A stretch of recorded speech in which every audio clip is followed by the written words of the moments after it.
So this is a song which I'm dedicating to my family.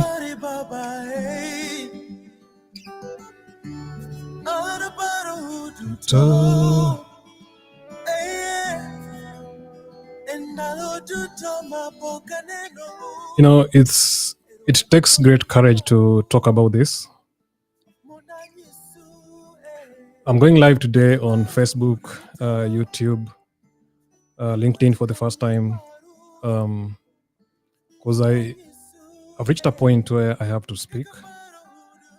There's nothing as bad as being misunderstood, and I'm now okay with being understood. I have processed and accepted that I'll be misunderstood. And being in the neurodiverse community, you tend to get misunderstood. You tend to, be a people pleaser because you do not want to get triggers. And I want to announce today that I'm officially retiring from the frontline because I cannot carry the emotional baggage anymore. It's eating me up.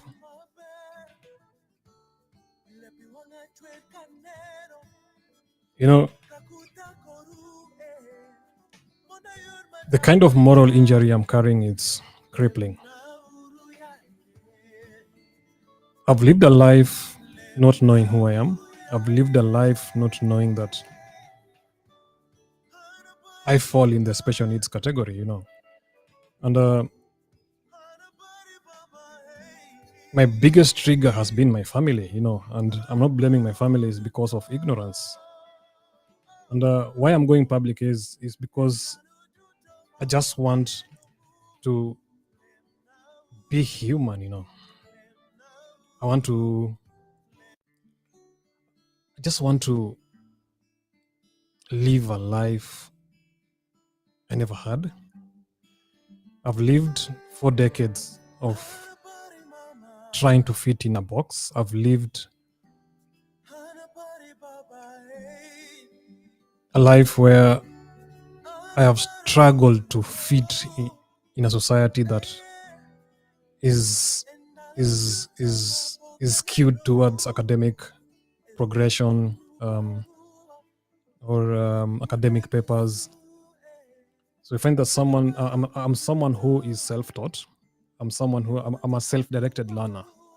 So I find that my biggest trigger, my biggest moral injury was, just blaming myself, that guilt. And I really want to thank the neurodiverse community that really came through for me. And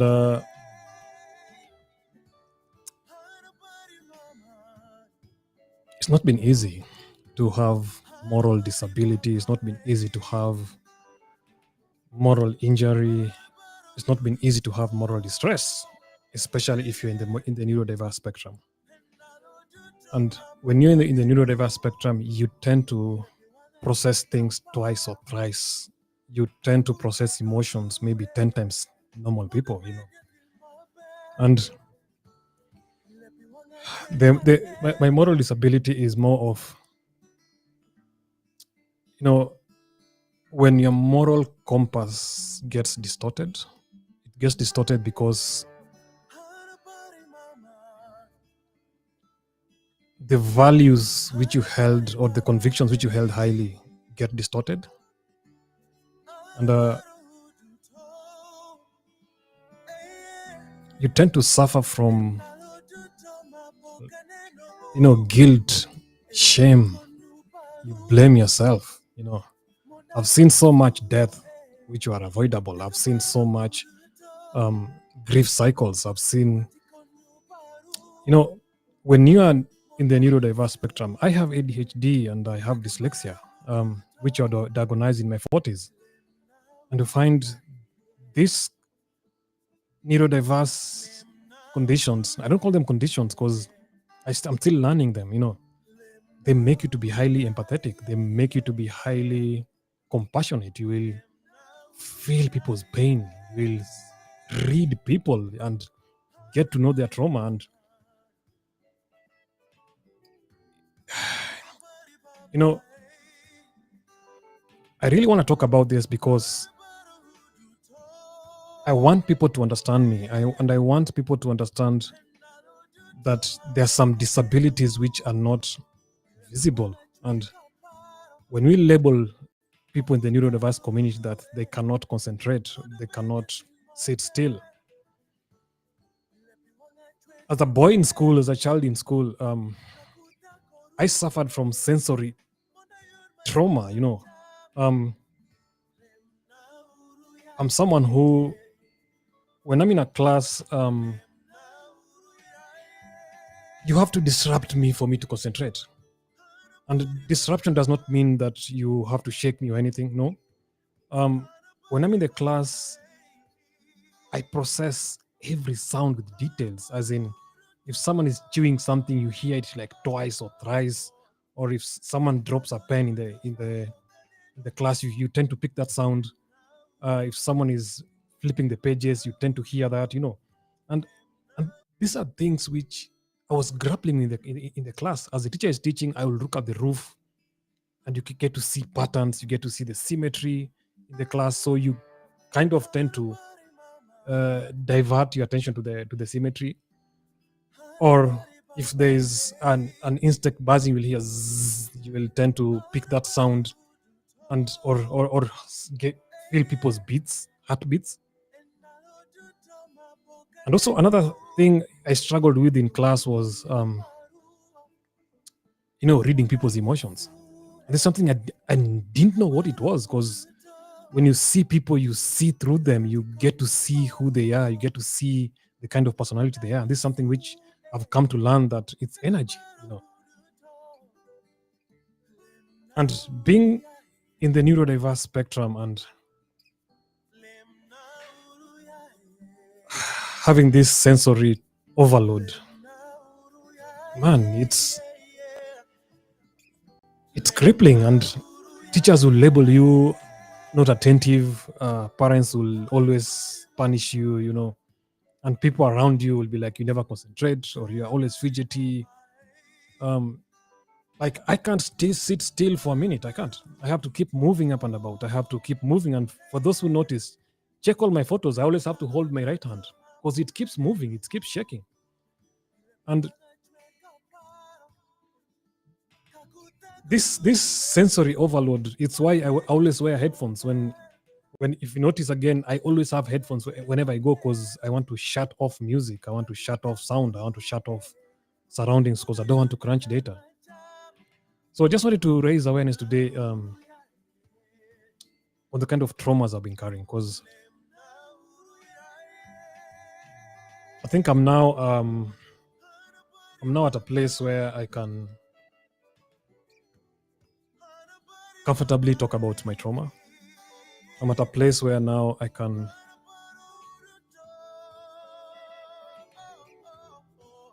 finally talk about my dark side. And you find that there's some traumas you have as a child and you don't know. The bullying I got in school, not fitting in any, being a social misfit, where you'll always find yourself being a loner, because you don't want to be near people, because you start reading their energy. You will start hearing sounds of different people talking. At times you even get to hear sounds of people, their thoughts, or you get to see things which are coming, things which are happening. And I'm going public because I really want to raise awareness and end my trauma, because I'm being triggered by my family. I'm being triggered by friends. I'm being triggered by people around me. And majorly it's because of ignorance. So I'm raising awareness because I want my son to grow up in an age of inclusivity, in an age of acceptability, in an age of diversity. The kind of trauma I'm going through right now, I never want my son to go through it. You know, the worst thing about moral injury is it's something which is not being discussed. Even you find that at times therapists miss it, and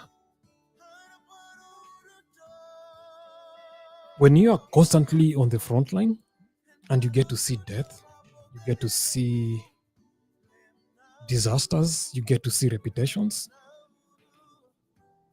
it eats you up. It eats you up because, especially when you are at a position to inform change and you keep quiet, it eats you up. I've got the confidence to speak because for a very long time I've looked for a tribe. For a very long time I've looked for a community to just help me understand myself, make sense to the kind of vibrations in my brain, as in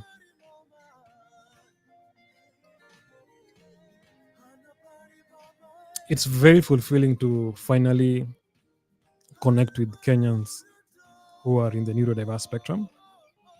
And one thing about people in the neurodiverse spectrum is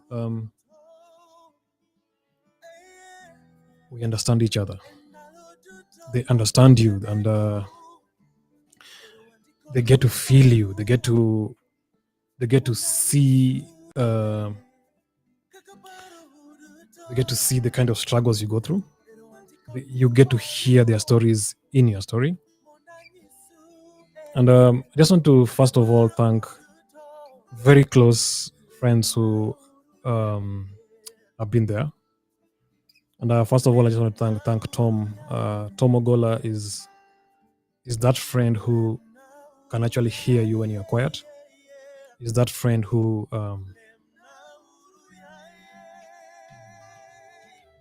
will always listen and not judge, but stealthily guide you on how you can manage things and even how you can tap on your energy. And I also want to thank Nameless. Nameless is a Kenyan musician who has also gone public about being in the neurodiverse community. And when you get to talk to him, you get to see yourself. When you get to talk to him, you see the struggles he's going through, the struggles I'm going through, and just getting reassurance from him that he's also struggling. It's fulfilling. I also want to thank Sam Gishuru. Is the founder of Nailab and Kidato. Kidato is a neurodiverse. Is a school which has a neurodiverse inclusivity, and Sam is someone who I've called so many times when I'm suicidal. There's a day I was in hospital, and I just called him. I'm like, dude, what's happening to me, man? And we really spoke for long, and you get to understand yourself and people. Then I also want to thank Walter Were, who has just published a book on neurodiverse, and we really had a long conversation on how he struggled with ADHD as a child in school, and finally being able to get his degree in his 40s. And there's something about there's a common denominator in like all the neurodiverse community, that we are all empathetic. We are all good at what we do, very innovative, highly intuitive, very spiritual. So I just wanted to finally just tell my family that I'm not alone, and I want people to understand that there are parents out here who are crying. There are parents out here who are looking for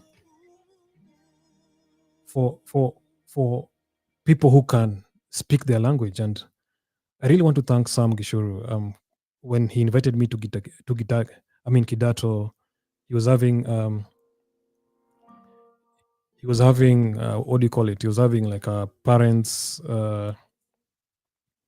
forum where parents came with their children, parents who have kids in the neurodiverse spectrum, and these are kids who are autistic, kids who are schizophrenic, kids who are bipolar, who have ADHD, who are dyslexia, who have dyscalculia. And, you know, when I spoke with the parents, they were crying, They could see the boy version of me, and I'm just a 46-year-old boy. And I spoke about the struggles I've been through. And if you're a parent out there, kids in neurodiverse spectrum just want a hug.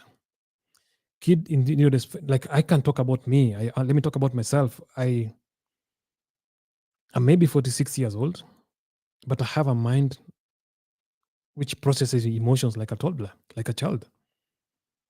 I I I bond well with children. In fact, in my other life, I would have been a comedian, or a clown, because I I like playing with kids. I enjoy just when I go for birthday parties. I normally I'm the guy who plays the kids in the tent and stuff. So I just wanted to first of all talk to my family. And being in the neurodiverse spectrum is not easy. It's not. I've finally accepted to be misunderstood, and I used to struggle a lot. I used to struggle a lot because when you have a family that triggers you, when you have a family that does not understand who I am, and I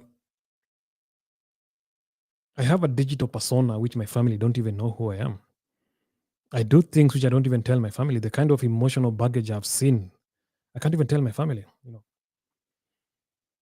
I'm someone who enjoys pathology. I enjoy postmortem. I enjoy just, being in a crisis. That's how I thrive better, because my brain has to juggle so many things for it to start thinking normally. And talking to Walter Wekesa, talking to Nameless, talking to Sam Gishuru, and I've really spoke in depth with guys abroad, the neurodiverse community from the US, in UK. One thing about the neurodiverse community globally, they always stick together, and they speak the truth. They're very candid, very compassionate, um, and that's one thing which has helped me heal completely. And I just wanted to first of all raise awareness among my friends in my inner circle, my family, because having ADHD or dyslexia is not a disability. It's not. It's just a different thinking ability. And that's something we as parents need to learn how to accommodate and support. And I'm finally glad that I can do things without shame, without ridicule, without fear of ridicule, or being labeled or being misunderstood. I'll just be me.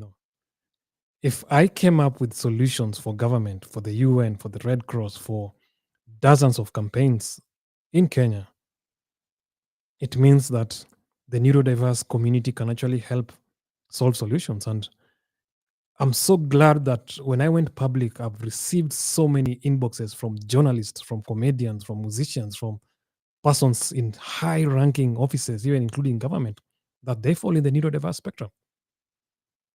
These conversations, we need to have them.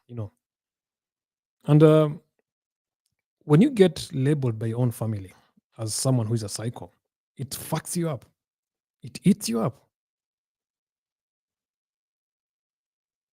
You know, I actually checked myself into a mental institution just to get screened so that I can have this labeling off my head.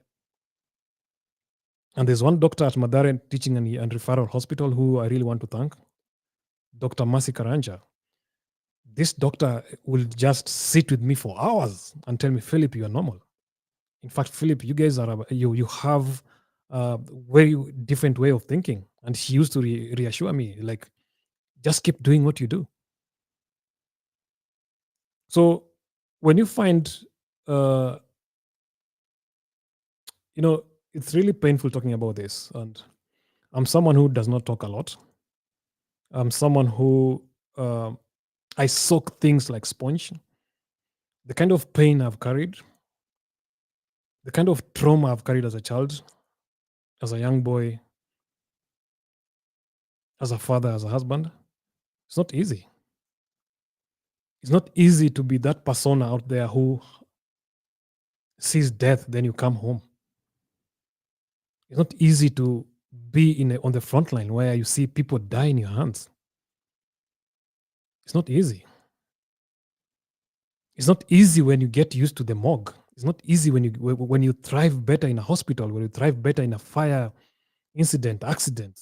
It's not easy when you thrive in a crisis, kind of, because that's the addiction I knew. It ate me up. I just want to heal, guys. And then one thing, as digital humanitarian,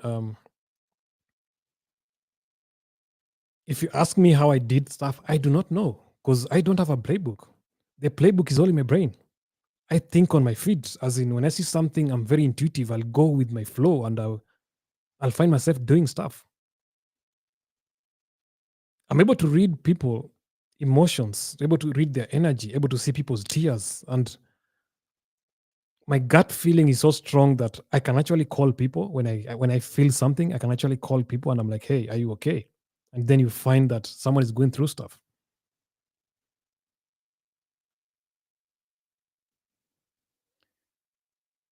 So it's early morning in Nairobi, and I want to have closure. I want to have closure because the kind of trauma I've been through, the kind of triggers I'm getting from my family, friends, and people who do not know, I have to speak because the more I keep quiet, it's eating me up. You know, the other day it was Veterans Day in America, and I mean those. When I spent time in America, and I really want to thank the neurodiverse community in Michigan. Uh, this neurodiverse community in Michigan used to take me to support groups of US vets. And since I grappled with PTSD, since I've been to terrorist attack, gunshot situations, I bonded well with the vets, and I could tell how they're coping with trauma. I could tell how the trauma presents, and the kind of struggles I grapple with is the kind of struggles they are grappling with. They at times don't sleep. They hear gunshots. They hear boom sounds. They um, like you know trauma when you have a neurodiverse brain, it's crippling because I have a brain which archives things based on emotions. Like let's say I will remember how someone died, you know, their last thoughts and everything before they died, how they moved, how they that's how I internalize things. Which sounds were then, which food was then. Like there are foods I can't eat. At times, certain perfumes give me triggers, and this is something I can't talk about. I can't even watch news because when you watch news, your brain kind of sees death, rape, gunshots, accidents, fires, and when you have a dyslexic brain or an ADHD brain, you have a very long memory. And my brain has like 6 or 7 or 8 TVs at the same time. Or it's like having YouTube, Instagram, TikTok, uh, LinkedIn all on your head, and each of them is trending in your head, and you still have to speak. So I just wanted to go public and say, guys, I'm done. I'm done being on the front line. I just want to now mentor more parents to understand how to cope and accommodate kids with neurodiverse. When you've seen so much death, it fucks you up. I can't even see my mother because I will read my mom. I read her emotions. And,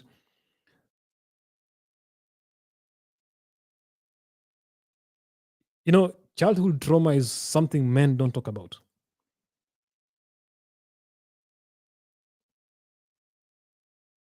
And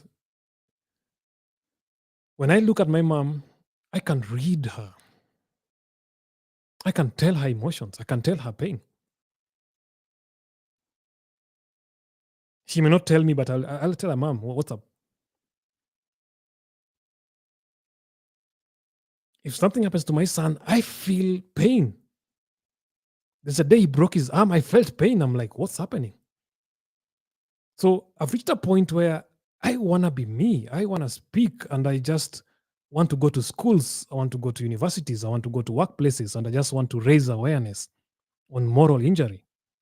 And moral injury is something which firemen grapple with, policemen grapple with, the army, the uniformed forces, nurses, doctors. You know, people are grappling on these streets. The kind of stories I'm carrying, I can't. I have to talk about them now. You know, when my father died in my hands, he was talking in parables. He's like, son, make sure you speak. I'm like, Dad, speak about what? He's like, son, you have a gift. And that gift, you must tell people. Talk about it. If you keep quiet, it will eat you up. It's now making sense.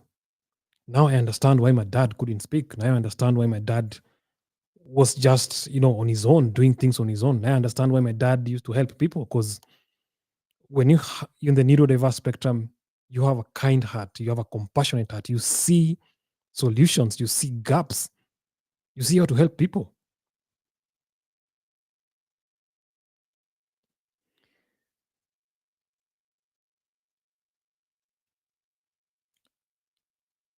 It's very fulfilling to finally meet a tribe, and LinkedIn has been a very good tool for me, where you get professionals who talk about neurodiverse, who talk about autism, who talk about dyslexia, ADHD openly.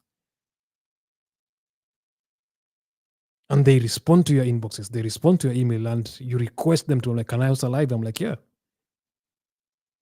I'm finally going to be hosting people. I'm finally going to launch my podcast. I couldn't even do my podcast because I had so much in my head.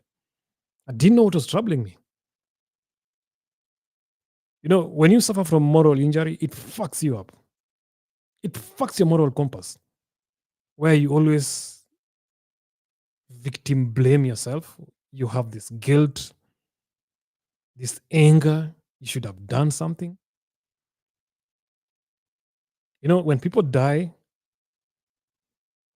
not once, twice, and you keep being there and seeing it fucks you up. And the kind of triggers you get is now when you've recovered from that trigger, then you meet someone, and that someone now reminds you that, thank you, Philip, for saving my life. Thank you, Philip, for helping this. Thank you. And you're like, shit. The other day, I met a colleague of mine who I hadn't seen for like a year or two. I was like, hey, how you doing? And the last time I remember, I actually assisted in getting the family blood. So I'm there, we hugged. Then I'm like, hey, how are you? And how is so and so? I'm like, so and so passed on. Then she broke down crying. I'm like, wow. The other day I go to Hilton just to have my meal at an event. Then I meet one of the staff there. She's like, hey, Philip, you're the digital humanitarian. Thanks for helping me during the Dusit attack. You did 1, 2, 3, 4. I'm like, damn. There's so many people on these streets who are carrying so much trauma. And you can tell by the kind of emotions people are carrying. And I'm finally free when you get to talk to people in Nairobi, because I have friends in diaspora who are like, Philip, you're normal. You just be you. But I still couldn't feel it because you don't have people around you don't get you. So finally, when I got to talk to Nameless, and he gets to be vulnerable. When I talk to Sam Gishuru and he becomes vulnerable, that thing gives you closure that I'm just normal. Why I'm going public is I can tell my whole family, and probably my dad and mom are in the spectrum. I can tell my siblings are in the spectrum.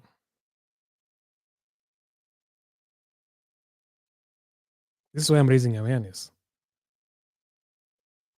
Digital Humanitarian was powered by neurodiverse, was powered by dyslexia, was powered by ADHD. ADHD is a gift. Dyslexia is a gift. It's a superpower. You get to see things people don't see. My spiritual antennas are so high. I'm someone who is very spiritual. I may not go to church because my body is the vessel, you know. And when you get to meet like a world-renowned marathoner Eliud Kipchoge in your radar, and Eliud tells you, "Hey, Philip, pray and pray for yourself. Don't let anyone pray for you. You can pray in the toilet," and I pray in the toilet. You know, when you get people around you who are in the spectrum, when you get people around you who hold your hand, who open doors for you, who, let you to become vulnerable, that to me is healing. It feels so good to be finally doing what I enjoy. It feels so good to be finally sending clients emails. It feels so good to be doing pitching again to clients. And I'm looking forward to start campaigns. I'm looking forward to the 16 days of GBV. I'm looking forward to road safety campaigns this holiday seasons. And I'm just looking forward to going back to school and just mentor students. I'm looking forward to just being me, that 46-year-old boy. Thank you, guys.